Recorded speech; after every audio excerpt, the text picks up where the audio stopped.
Hello people, welcome back to my channel. ఈ రోజు వీడియోలో సామలతో పొంగల్ అయితే చూపిస్తున్నాను. చాలామంది అయితే కొర్రలతో పొంగల్ చూపిస్తారు. కాకపోతే మనం ఫస్ట్ మిల్లెట్స్ అయితే ఎవరు ట్రై చేస్తారో సామలు అయితే ట్రై చేయండి. అదైతే టేస్ట్ అనేది బాగుంటుంది. తర్వాత ఎలా ప్రిపేర్ చేసుకోవాలో వీడియోలో అయితే చూసేద్దాం. ముందుగా సామలను ఒక 6 అవర్స్ అయితే కంపల్సరీ నానబెట్టుకోవాలి.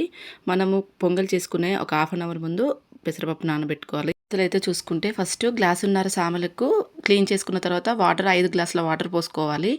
ఆ వాటర్‌నే మనం కుక్కర్‌లో వేసుకోవాలి. మళ్ళీ వాటర్ అనేది పారబోయొద్దు. తర్వాత పెసరపప్పును మనం హాఫ్ అన్ అవర్ ముందే నానబెట్టుకున్నాం కదా! క్లీన్ చేసుకున్నాక 2 గ్లాసుల వాటర్ అయితే పోసుకోవాలి. మొత్తం 7 గ్లాసుల వాటర్ అనమాట. 1 టేబుల్ స్పూన్ సాల్ట్ అయితే వేసుకోవాలి. మిల్లెట్స్ ఉడికించేటప్పుడైతే సాల్ట్ అనేది కంపల్సరీ. 4 విజిల్స్ వచ్చేంతసరికి అయితే ఉడికించుకున్న తర్వాత ప్రెషర్ అంతా తీసేసి ఒకసారి మొత్తాన్ని మంచిగా మిక్స్ చేసుకోవాలి.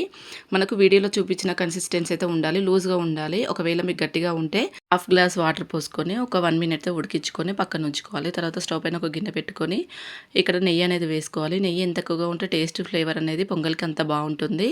ఇక్కడ నేను 4 టేబుల్ స్పూన్ల నెయ్యి వేసుకున్నాను. తర్వాత 1 టేబుల్ స్పూన్ మిరియాలనేది మంచిగా చిటపడిన తర్వాత అల్లం చిన్న చిన్న ముక్కలు చేసి వేసుకోవాలి. 1 టేబుల్ స్పూన్ ఆవాలు, 1 టేబుల్ స్పూన్ జీలకర్ర, కట్ చేసిన పచ్చిమిర్చి వేసుకొని మంచిగా ఫ్రై చేసుకోవాలి. అల్లం ముక్కలు, పచ్చిమిర్చి ముక్కలు బాగా ఫ్రై అయిన తర్వాత కరివేపాకు అనేది వేసుకోవాలి. ఒకవేళ మీరు కరివేపాకు ముదాలు వేస్తే కరివేపాకు అనేది మాడిపోతుంది. ఇక్కడ హాఫ్ టేబుల్ స్పూన్ ఇంగువ అనేది వేసుకోవాలి. మాకు ఇంగువ ఫ్లేవర్ అనేది నచ్చదు కాబట్టి వేయట్లేదు. హాఫ్ టేబుల్ స్పూన్ ఇంగువ అనేది వేసుకోండి. తర్వాత మొత్తాన్ని మంచిగా ఒకసారి మిక్స్ చేసుకొని వేడివేడిగా పల్లి చట్నీతో కానీ సాంబార్తో కానీ సర్వ్ చేసుకుంటే చాలా బాగుంటుంది. ఆమెలతో చేసిన పొంగల్ కానీ మిల్లెట్తో చేసిన పొంగల్ కానీ కొంచెం తినగానే టమ్మీ అనేది ఫుల్గా అనిపిస్తుంది.